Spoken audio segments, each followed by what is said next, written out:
کئی نامور اصحاب، جیسا کہ حضرت سلمان فارسی کہ جس کے بارے میں نبی کریم نے فرمایا کہ اگر علم ثریا ستارے پر بھی ہو اہل فارس وہاں پہنچ جائیں، حضرت ابو ذر کہ جنہیں زمین پر سب سے سچا انسان قرار دیا، حضرت مقداد کہ جن کی جنت مشتاق ہے، حضرت ابو ایوب انصاری کہ جو نبی کریم کے مدینہ میں میزبان تھے، حضرت جابر بن عبداللہ انصاری کہ جو نبی کریم سے لے کر ان کی 5ویں نسل تک حیات رہے، حضرت عمار بن یاسر کہ جن کی شان میں آیات نازل ہوئی، حضرت بلال حبشی کہ جو مؤذن رسول تھے۔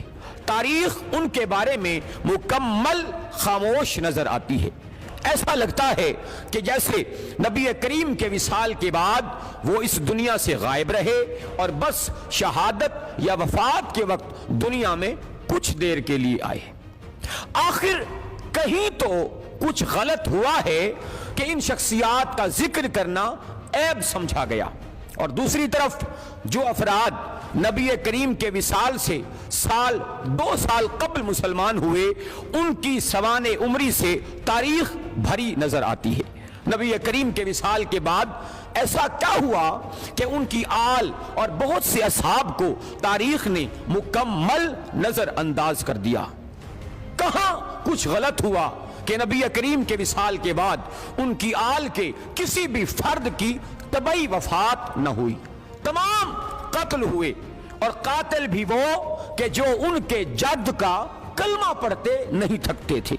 آج 14 صدیاں بعد بھی ہم جانتے ہیں کہ حسن و حسین جنت کے سردار ہیں۔ ایسا کیا ہوا کہ جنت کے طلبگاروں نے سرداروں کو انتہائی اذیت کے ساتھ قتل کر دیا؟ مورخ نے آخر ان تمام ہستیوں کو اتنا غیر اہم کیسے سمجھا کہ تاریخ اسلام میں ان کا حصہ ایک صحابی جتنا بھی نہیں رکھا؟ کربلا اچانک نہیں ہوئی، ایک طویل نفرت تھی جو دلوں میں پنپ رہی تھی۔ جوں جوں وقت گزرتا گیا نفرت بڑھتی رہی، اور ہر ہستی کے بعد دوسری ہستی پر پہلے سے زیادہ ظلم ہوتا نظر آیا۔ اتنی نفرت کہ اس مقدس گھرانے کی مطہرات پر ظلم کرنے سے بھی نہ چوکے۔ 6 ماہ کے بچے کا سر کاٹنا بھی ثواب سمجھا گیا، حالانکہ بدترین دشمن کے 6 ماہ کے بچے سے بھی کوئی دشمنی کا بدلہ لینے کا نہیں سوچتا۔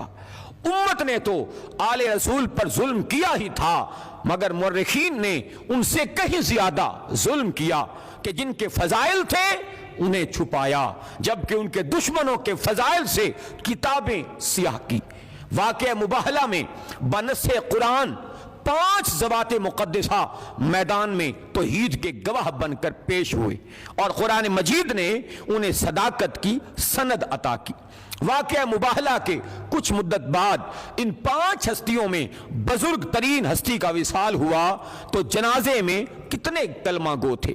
پھر 75 یا 95 دن بعد اسی گھر کا دوسرا جنازہ رات کی تاریکی میں اٹھا، اور چند مخلصین کی موجودگی میں بڑی خاموشی اور مظلومیت سے دفن کر دیا گیا، اور نشان قبر تک مٹا دیا گیا جو آج تک نہ مل سکا۔ پھر اسی گھرانے کا تیسرا جنازہ 40 ہجری میں کوفہ سے آدھی رات کے وقت اٹھا، اور پشت کوفہ ریت کے ٹیلوں کے درمیان خاموشی سے دفن کر دیا گیا، اور مدتوں قبر کا نشان نامعلوم رہا۔ پھر اسی جماعت کے چوتھے فرد کا جنازہ 50 ہجری میں شہر مدینہ سے اٹھا اور نانے کی مزار کی طرف چلا، مگر کچھ لوگ تیروں سے مسلح راستے میں حائل ہوئے کہ نواسے کو نانے کے پہلو میں دفن نہیں ہونے دیں گے۔ آخر وہ جنازہ بقیع کے عوامی قبرستان میں دفن کر دیا گیا۔ پھر 61 ہجری میں اصحاب مباہلہ کی آخری فرد کا جنازہ اٹھایا بھی نہ جا سکا، بلکہ جنازہ گھوڑوں کی ٹاپوں سے پامال کر دیا گیا۔ بحیثیت مسلمان کیا ہمیں یہ حق نہیں کہ کم از کم ہم مورخ اسلام سے یہ تو پوچھیں کہ جن کی صداقت کا گواہ خود اللہ ہے اور وہ توحید خدا کے گواہ ہیں، امت رسول نے ان کے ساتھ یہ سلوک کیوں کیا؟